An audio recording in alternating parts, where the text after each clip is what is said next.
keza kabasha gusubiza mu mavuta, kabasha kwihanganisha umuntu.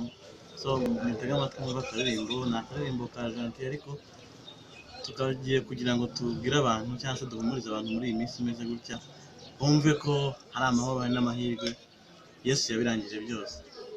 Reka tugende.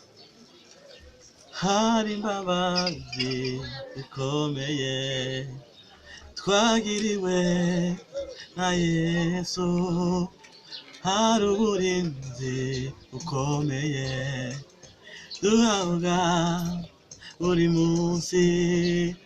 Hari imbabazi zikomeye twagiriwe na Yesu, hari uburinzi bukomeye duhabwa buri munsi.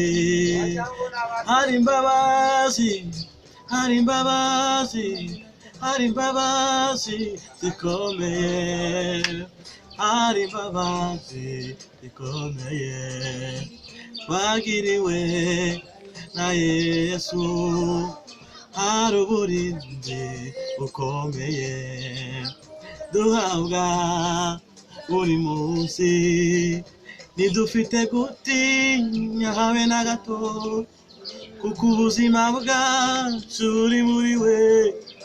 Ntidufite gutinya habe na gato, kuko ubuzima bwacu buri muri we. Haba mu byago ndetse no mu makuba, aturindisha imbabazi agira.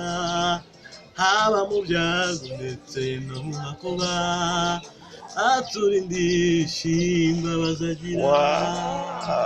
Murakoze cyane.